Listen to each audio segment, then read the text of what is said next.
So what we're working on today is we are doing systems of equations, which you guys have done in both 9th and 10th grade. So we're just going to review it a little bit, the different kinds of ways we can solve systems of equations. First one being graphically.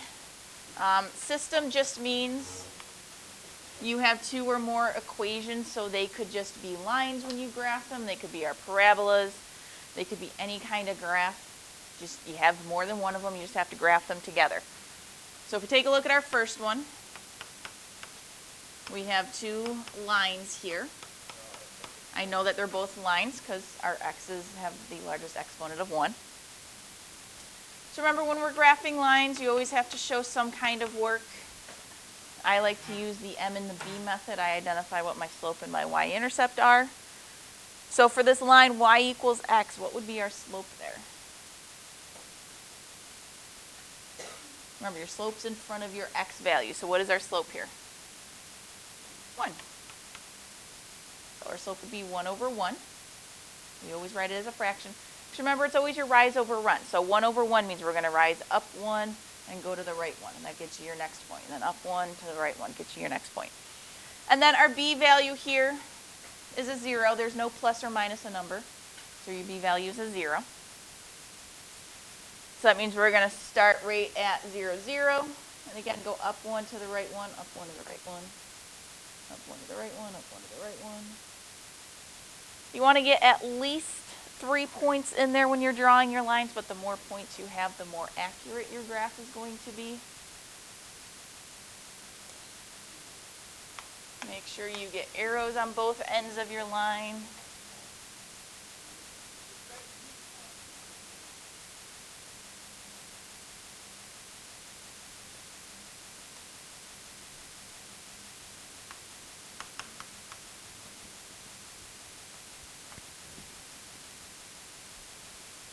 And then, of course, always make sure you label. So this is the line y equals x.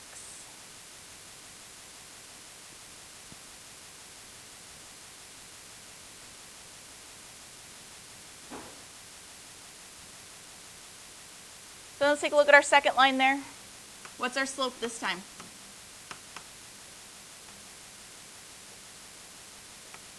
2. So we'll put it over 1, because again, slope's always a fraction. So 2 over 1 would be our slope. Our y-intercept, bless you, is a positive 1. So we got that plus 1 at the end. So we're going to start at 1 on our y-axis, and we're going to go up 2 over 1. Up 2 over 1.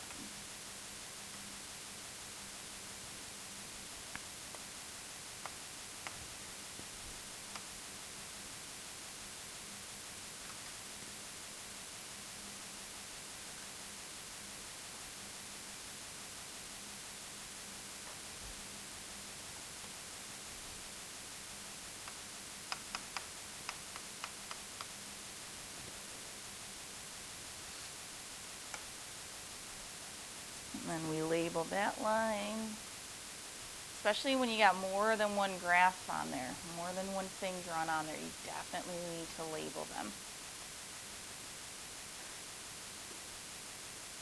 Arrows on both ends of those lines. And then the whole point of drawing those two lines together is to see where they intersect. These two lines intersect here at the point -1, -1. So you got to make sure you identify that.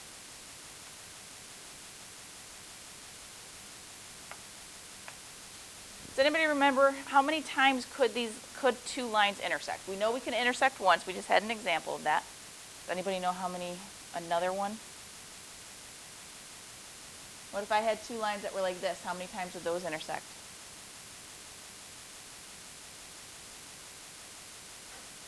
None, so that would be no solution. You could get two parallel lines where you have no solution. Or the other one is where the two lines are exactly the same. Does anybody remember what we call those?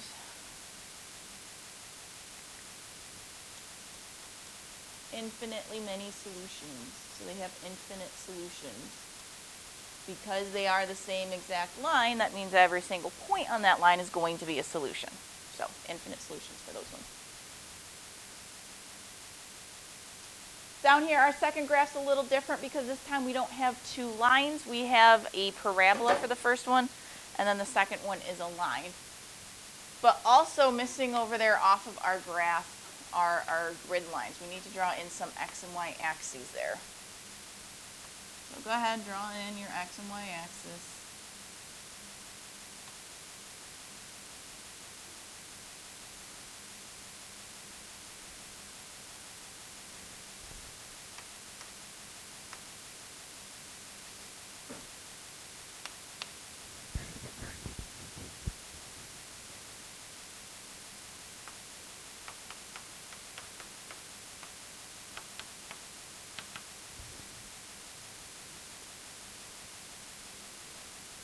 So let's go ahead and draw our line first. So our y equals x plus 1.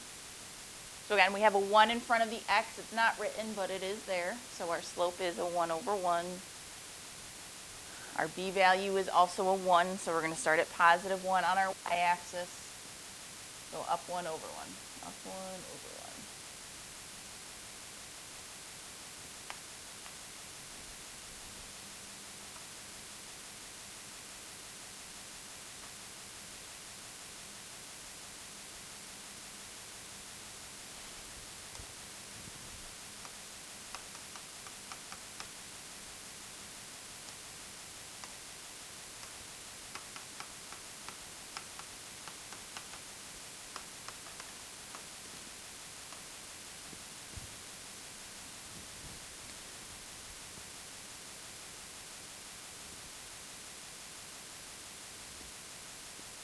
So then our other equation there is a quadratic, so we are going to have a parabola drawn on our graph. So for that one, what we want to do is we want to get a table of values. There is no slope or y-intercept like we have for our lines. We want to get a table of values. So we're going to go into our calculator, go under y equals. I got some stuff in there, so I'm going to clean that out. And we're going to type in the equation for our parabola. So x squared minus 2x minus 3. X squared minus 2x minus 3. So we go to our table. Remember, you've got to find your pattern.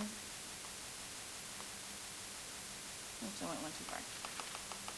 Anyways, you need your top and your bottom numbers to be the same, and then the next two, and then the next two, and the next two in your y column. So here I got 21, 12, 5, 0, negative 3, negative 4. Now 21 and 12, we're not going to be able to draw those on our graph, so we don't want to include those really in our table. So I'm going to start with the point negative 2, 5. And then let's see here, I'm going to go by negative 1. So I got 0, negative 3, negative 4. And then 4 and 5. There you go. You always want at least 7 points for that parabola. So once you got your table written, go ahead, plot your points.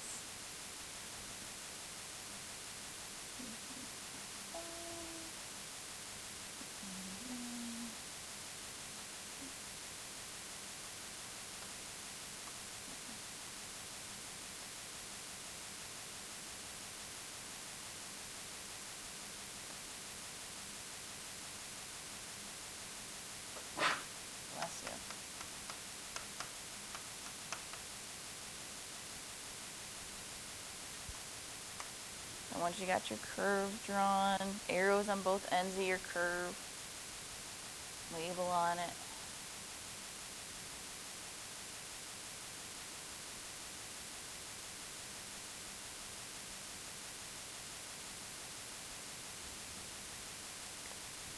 So again, the whole point of drawing this graph where you got two of them together is you are trying to figure out where do those two graphs cross each other. They cross here. And they cross there. So our first point there would be negative 1, 0. And this one is 1, 2, 3, 4, 5. Those would be your two intersections for these ones. So with your parabolas and lines, you can have two intersections like we just had for this one. You could have one intersection You had a parabola and the line just hit it once, so you could have just one solution. You could also end up with no solutions, where you just have a parabola and a line on a graph that don't intersect each other at all. You would have no solutions for those ones.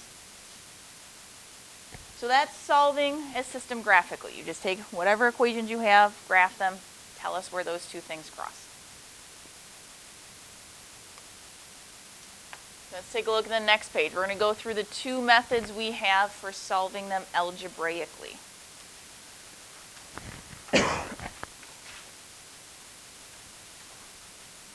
So our first method, which is not as commonly used, is your substitution method. So that means you are going to take a value, substitute it in for another value, and then you can solve it. So like for example, this first one, we got y equals 2x and y equals x plus 5. So since y equals this 2x, that means I can substitute it into that equation for y. So then we don't have y anymore. So instead of y equals x plus 5, we're going to say that 2x equals x plus 5. So we just substituted it in there.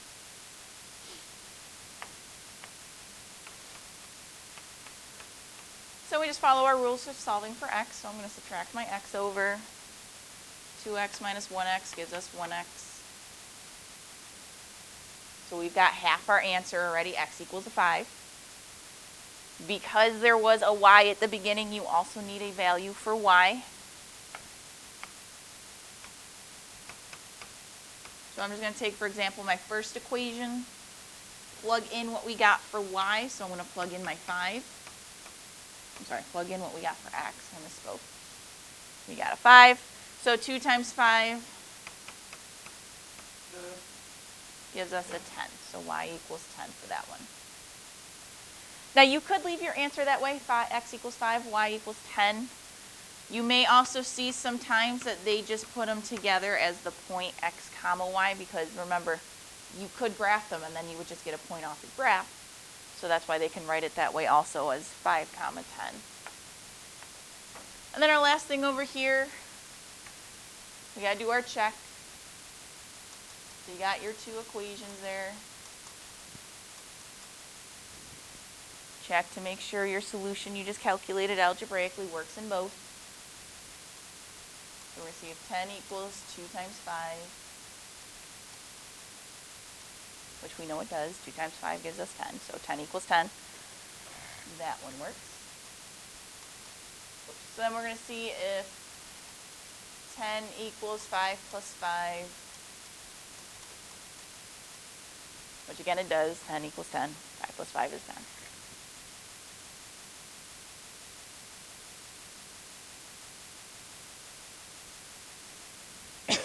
For our next one, we have 4y minus 5x equals 9. X equals 4y plus 11. So we're going to take this, since it's x equals that, we need to plug it in for x of that equation up above, because it's x equals, so that goes in for x. So we have 4y minus 5 times 4y plus 11, because that replaced my x, equals 9. So now we're going to solve for y first this time. So I'll distribute my negative 5, so that gives me negative 20y minus 55 equals 9.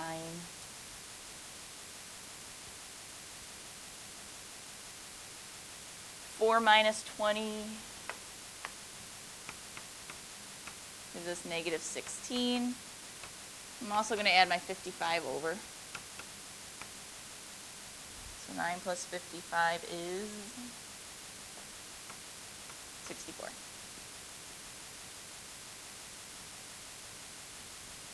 So in our last step, what do we divide by?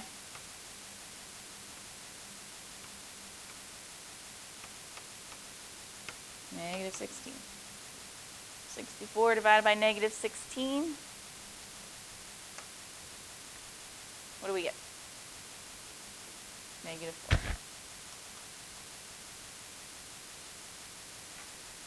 So again, we're halfway there. We got our y value. So I'm going to use my second equation this time. plug negative 4 in for my y, so x equals 4 times negative 4 plus 11.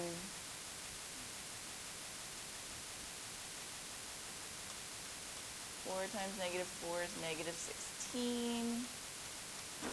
Negative 16 plus 11 is negative 5. So y equals negative 4, x equals negative 5. So again, we got to do our check.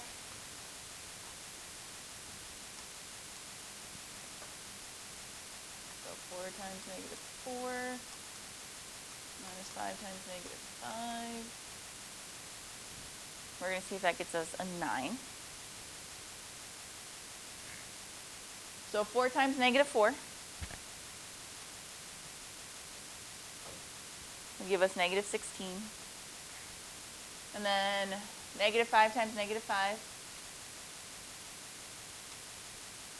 will give us a 25. So negative 16 plus 25 is 9.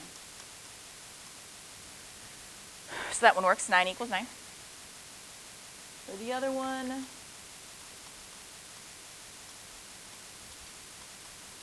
negative 5 equals 4 times negative 4 plus 11. 4 times negative 4 is negative 16.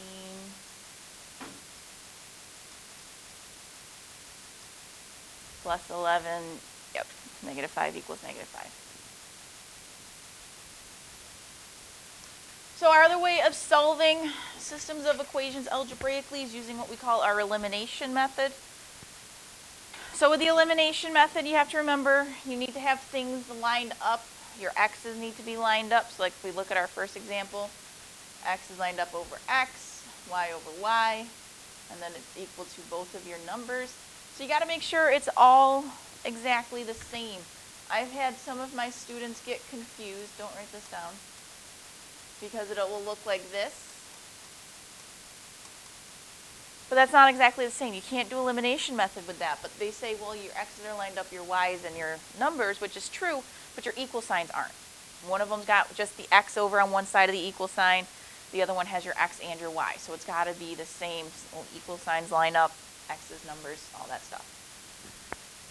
So looking at our example again, everything is all lined up, x's, y's, equal signs, everything. Now you got to make it so one of the letters has the same number, it's just one's positive, one's negative of that number. So if we look, for example, at our y's, I have a negative 2, I have a positive 2. This is set up perfectly for our elimination method.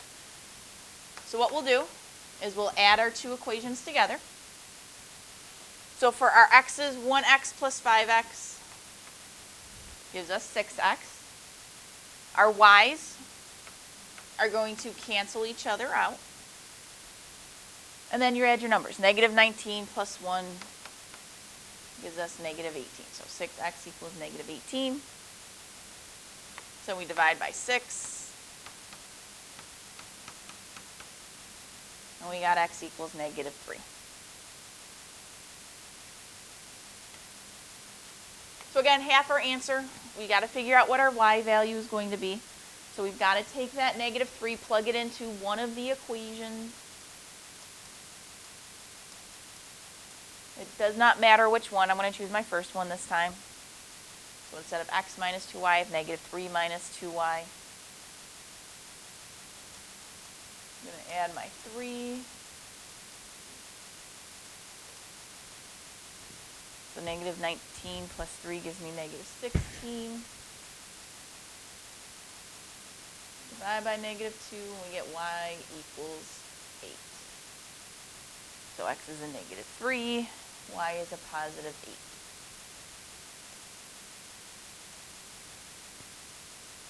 So then again, we got to do our check. So plugging my numbers into the first equation, negative 3 minus 2 times 8, we're going to see if that equals negative 19.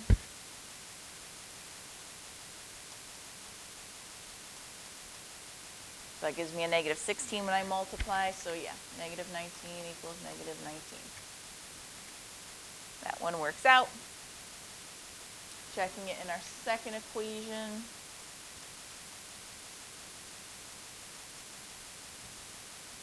So 5 times negative 3, 5 times x plus 2 times 8. We're going to see if that gives us a 1. 5 times negative 3 is negative 15. 2 times 8 gives us 16. Negative 15 plus 16 does give us 1. So 1 does in fact equal 1. So it does check out in both of them.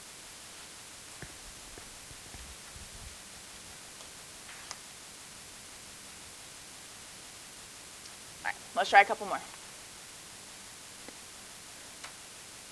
So sometimes it doesn't always work out so nicely like it did on the last one. We already had 1 plus 1 minus. Here, if we look at our y's again, they're both 4s. It's just we need to make one of them a negative 4. And it doesn't matter which equation you change. It's just we're going to have to multiply one of them by negative 1. So I'm just going to do my first one. So that makes this negative 3x minus 4y equals a negative 18. My second equation, not going to change at all because I'm not going to multiply that one times anything. So that's going to say is negative 2y, or 2x plus 4y equals 8. So now we can add our two equations together. Add my x's, that gives me a negative 5x. My y's cancel out. And the negative 18 plus 8 gives me negative 10.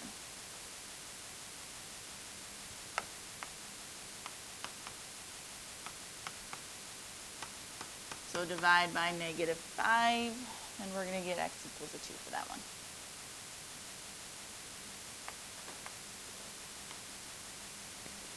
So again, we got to figure out our y value. Does not matter which equation you use, except it has to be one of the original ones. So I'm actually going to use the second one this time. So negative 2x, so that would be negative 2 times 2 plus 4y equals 8.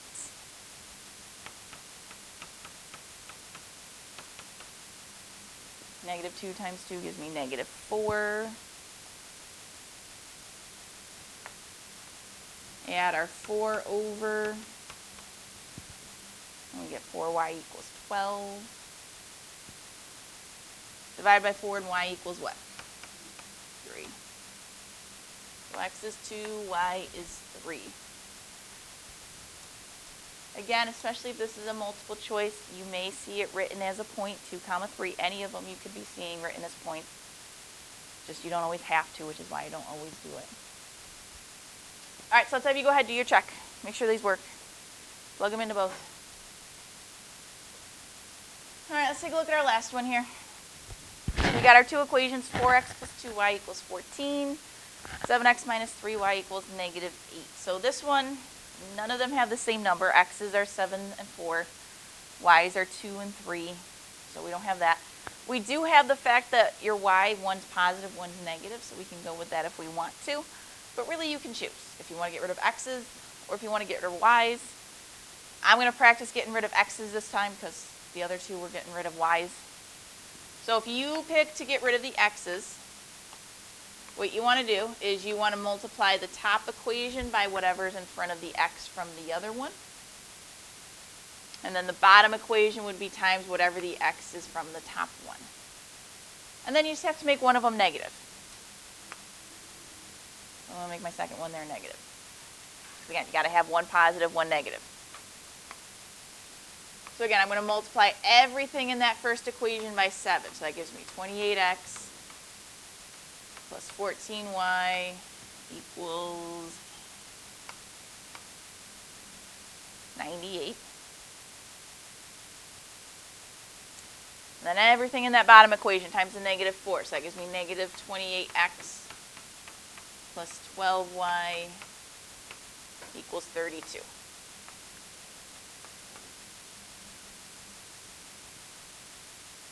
So now when we add, again, this time our x's cancel out each other out because you got one positive 28, one of them is a negative 28. 14 plus 12 gives me 26y. 98 plus 32, 130.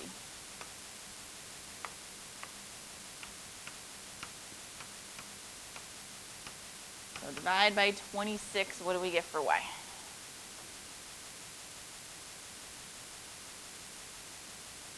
And somebody say it, 5.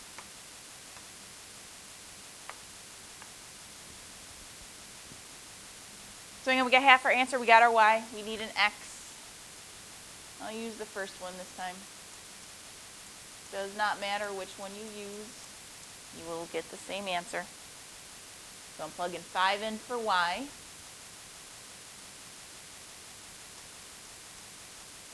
So 4x plus 10 equals 14. Subtract my 10. And I get 4x equals 4. So x equals what? 1. So go ahead, do your checks over here. Plug 5 and 1 in. 5 for y, 1 for x. See if they work.